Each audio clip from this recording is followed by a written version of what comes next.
नौवीं तक जल वर्षा, 10वीं को देवराज इंद्र प्रार्थना करके गए और अगले दिन आ गई एकादशी।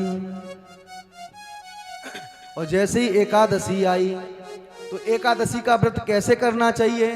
एकादश्याम निराहार संभ्यचर्य जनार्दनम स्नातुम नंदस्तु कालिंदा द्वादश्याम जलमा विशत। नंदराय जी रहते थे एकादशी का व्रत। और कैसे एकादशी का व्रत रहते थे? एकादश्याम निराहार। सर्वोत्तम एकादशी का व्रत किसे कहते हैं? कैसे रखा जाता है?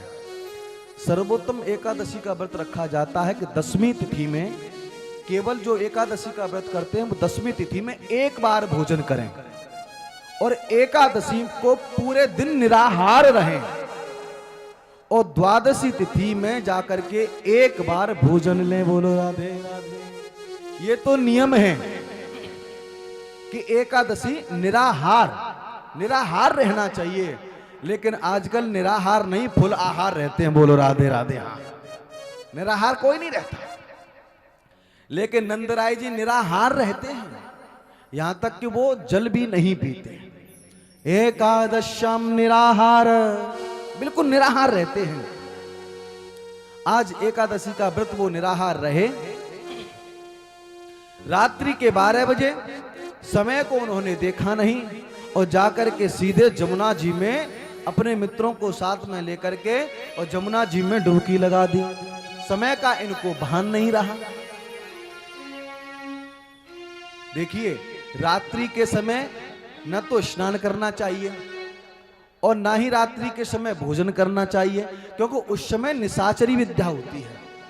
9 बजे से पहले पहले भोजन कर लेना चाहिए, क्योंकि आयुर्वेद में यह नियम है, भोजन करने के 2 घंटे के बाद में विश्राम नींद लेनी चाहिए।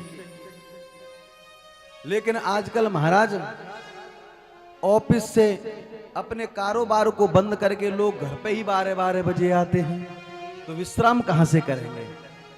जो रात्रि के 12 बजे भोजन करता है वो निशाचरी वेला में भोजन करता है। उस समय दैत्यों का पहरा होता है, इसलिए भोजन 9 बजे से पहले पहले कर लेना चाहिए।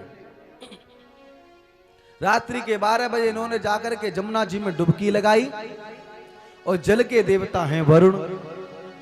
वरुण के सेवकों ने देखा कि आधी रात्रि में कौन स्नान करने आ गया, और जाकर के नंदराय जी को लेकर के वो जमुना जी से बंदी बना करके अपने वरुण लोक में ले गए। उनके साथ में जो सखा गए थे उन्होंने जाकर के कृष्ण से कहा, कृष्ण कृष्ण। बोले हाँ। बोले तेरे पिताजी ने जमुना जी में स्नान किया था और काफी समय हो गया, अभी तक बाहर नहीं निकला। हमें तो लगे है कि तेरे नंद बाबा की गोविंदाए नमो नमः हो गई। भगवान ने कहा चुप रहो। जो ही देखा आंखें बंद करके, सो भगवान ने छलांग लगा दी जमुना जी में। जमुना जी में भगवान ने छलांग लगाई, सीधे पहुंच गए वरुण लोक। बोलो राधे राधे। जैसे ही वरुण लोक में जाकर के पहुंचे, सो देवराज इंद्र भी वहीं थे।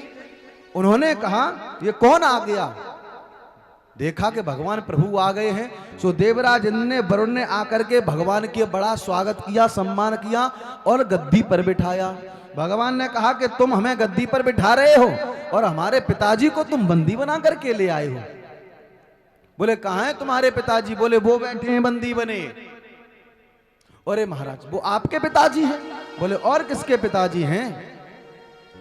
वरुण देवता चरणों में गिर करके कहने लगा, अजानता माम के न मूढ़े ना कार्य वेदिना। के प्रभु मैं लेके नहीं आया, मेरे ये दुष्ट जो सेवक हैं ये लेकर के आए हैं। मुझे क्षमा कर दो, मुझसे जो गलती हुई है उसे क्षमा करो, मेरे सेवकों से जो गलती हो गई है उसे क्षमा कर दो। अनातीतो ये तब पिता तब भगवान छंतु मरहति। प्रभु हम नहीं जानते थे कि ये तुम्हारे पिता हैं, आप अपने पिताजी को ले जाइए और मुझे क्षमा कर दीजिए। भगवान ने कहा कि आगे से ऐसा नहीं होना चाहिए। उन्होंने कहा कि प्रभु आगे से ऐसा कभी नहीं होगा। लेकर के आए, जल से बाहर निकले, अपने पिता को लेकर के सभी सखाओं ने नंद जी को घेर लिया कि नंद बाबा तुम कहां चले गए थे, हम तो बड़े परेशान हो गए थे। नंद बाबा का मुंह लटका हुआ है। उन्होंने कहा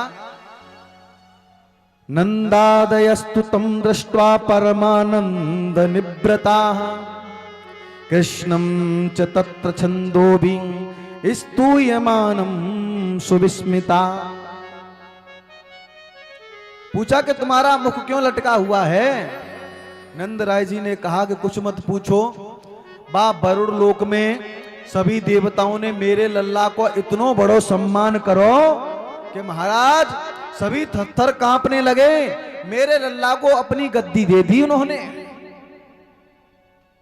आज मुझे पता चला कि मेरा लल्ला साक्षात भगवान है।